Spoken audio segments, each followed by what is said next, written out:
Spoilers ahead! Mainly because I'm also going to be talking about Resident Evil 7 and Resident Evil 4 to some extent in this video because the game takes a lot of inspiration from those two games. Obviously because 8 is a sequel to 7, so yeah. So I've been playing Resident Evil 8, a game of which has been making a big splash. Not just with the sales records, but also with the internet. Then again, when you've got yourself a big-titted vampire that people basically have fallen in love with, what do you expect to happen?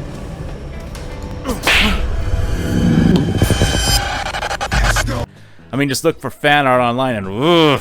And while I don't want to give on a full-on review of the game at this time, I want to rant about the game for a few minutes. I'll try not to be a contrarian for the sake of being a contrarian. Okay, and this isn't going to be a well-formulated argument. This isn't a persuasive essay or anything. I'm not trying to convince anyone not to like JoJo's. When you start the game, you get what appears to be a really amazing animated cinematic. I really love this, as it sets up the tone for the game and has a very interesting story, along with the, amazing art style going on here. I do have an issue with it, and that's because it's a bit too on the nose, because when it was over, I thought to myself, oh, these are probably the bosses of the game. And lo and behold, yes they are.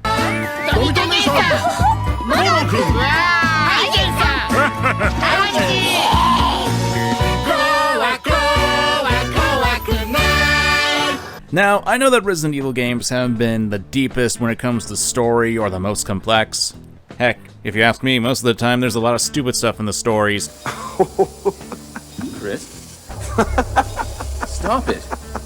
But I feel like there's a bit more stupid stuff in this game than usual. Like, Chris Redfield at no point in the game thought that maybe shooting up Ethan's wife, who was actually a villain in disguise, would cause confusion for the guy. Taking his daughter away after shooting his wife and knocking him out. Oh, that's a great plan there, Chris. We really should have told Ethan the plan. There wasn't time.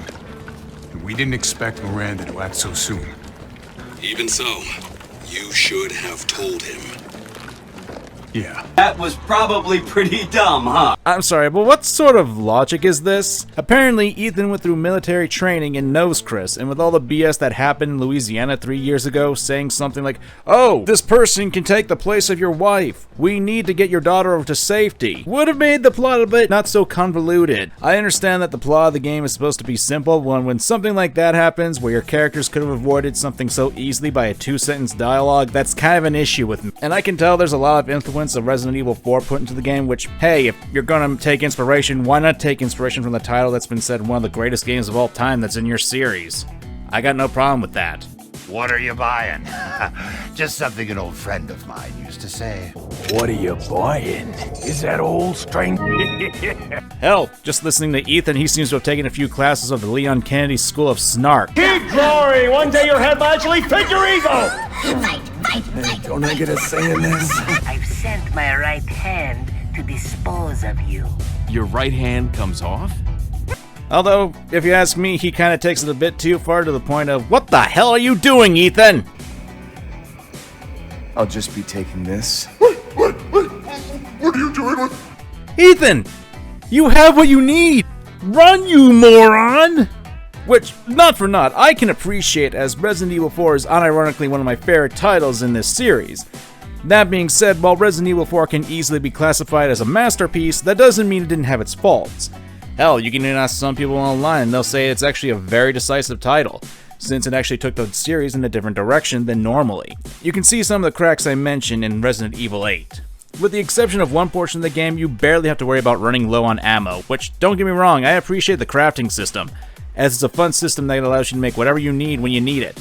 But the thing is, with survival horror, you kinda need to have, well, pressure on the player.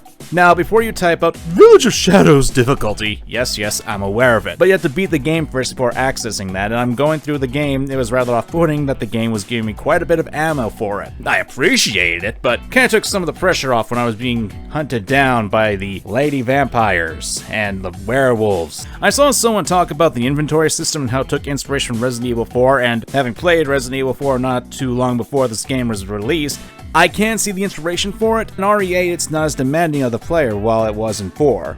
At least that's how I felt when I was playing the game.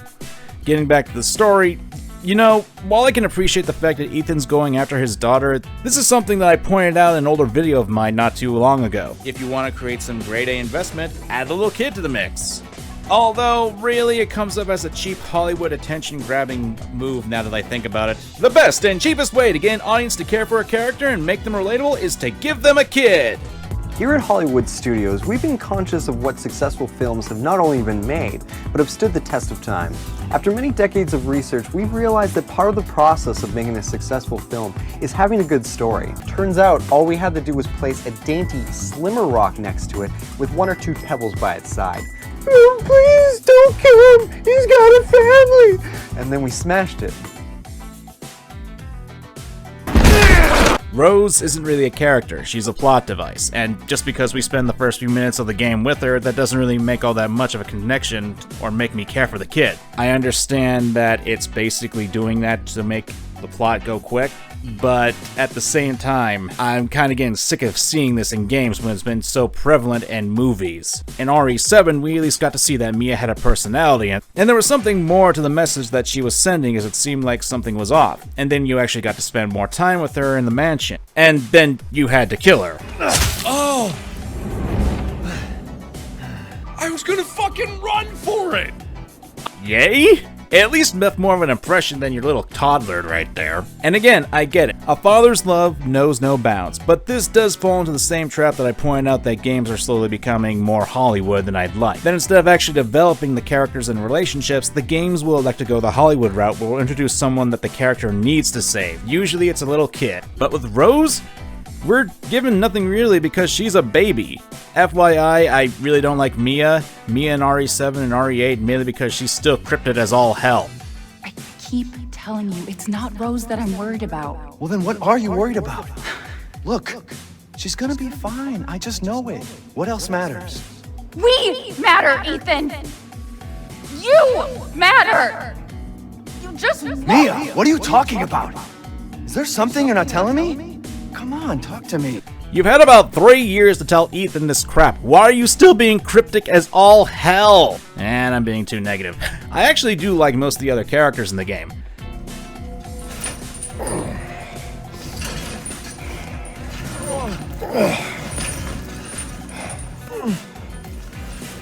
Wait, you're whining. We're almost there. Heisenberg was actually a real highlight for me. I actually did like how he had these Magneto powers, and he had a nice style. It was a little bit different than what I was expecting. Although I can't help but feel a little bit of an eye roll when I heard this line.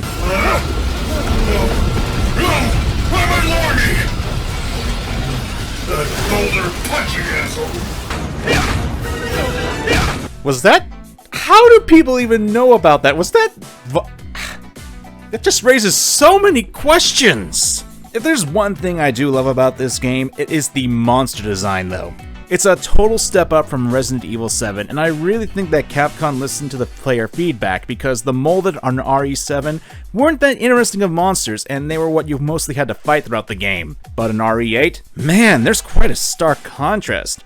You'll get monsters based off werewolves, each with their really good design work right there, because not a lot of them look the same unless you know really squint. Obviously, you also get monsters based off what I think are Scandinavian folklore. Arias, Samanka, Morasha, and I don't care if I'm pronouncing those names right, it's a breath of fresh air after Resident Evil 7. Hell, it's obvious that the game takes a lot of inspiration from Bram Stoker's Dracula. I mean, for obvious reasons, but it's still something that I enjoy as an old school horror fan. But, and I hate to say this, it's kind of a set dressing. What's that? Oh, hands off, mister. Yes, you still had those times like in RE7 when you'd have the bosses roaming around the area and you couldn't kill them. But I don't know, it just doesn't have that same fear factor as it was in RE7 in that regard. Maybe it's because I kinda got used to it, because that seems to be a trend in the Resident Evil games as of late, especially in 2 and 7. But it just doesn't have that same impact. That could just be me though. And I believe I mentioned that there's one part of the game where it turned out more survival horror. It's in the middle part of the game where you're stuck in a house with a giant fetus monster. Great, just what we need. More PT stuff. The problem here is that it turned to what I hated most about modern day horror. You know the old chestnut. You cannot fight this thing. Run!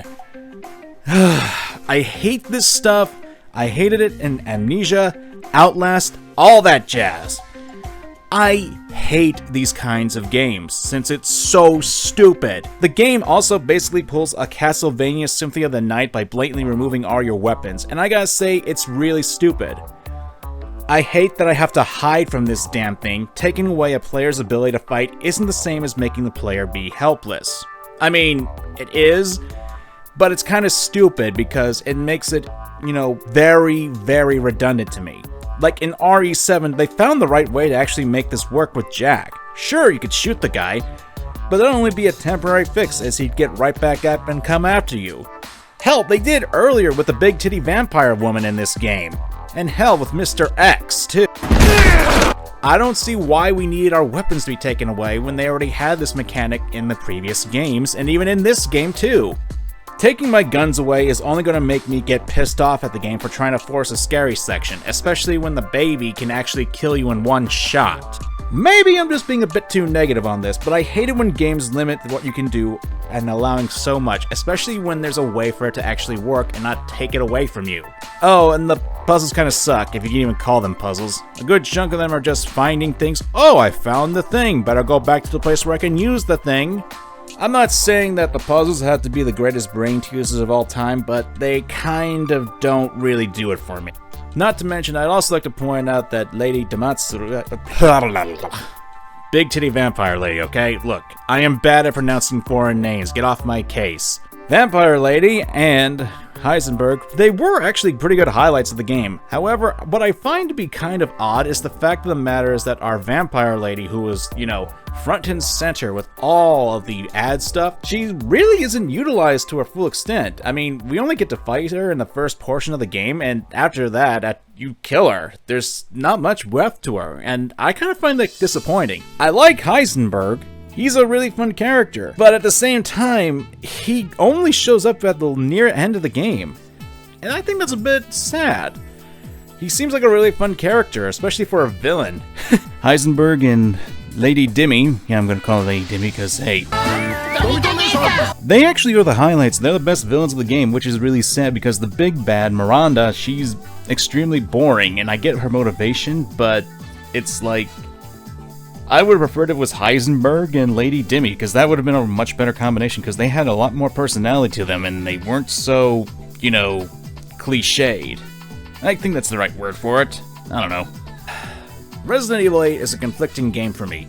I hesitate to call it straight up bad, because it isn't. The gameplay is pretty solid. That being said, I hesitate to call it a great game. It's got things I like and things I hate about it, especially with modern day horror games.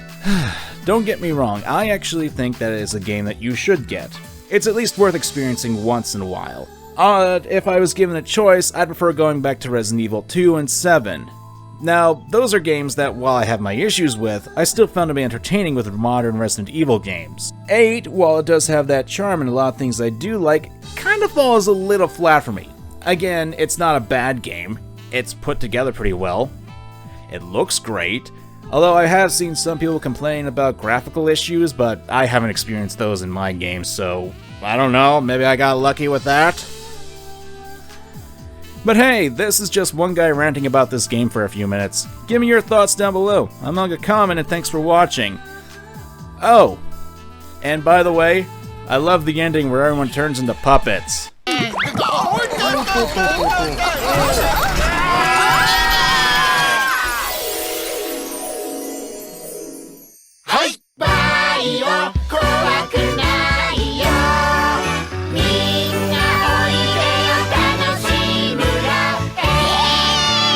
Yeah, I know that's not the real ending. I'm just trying to be a snarky asshole. A senior moment, perhaps. Enjoy the fun.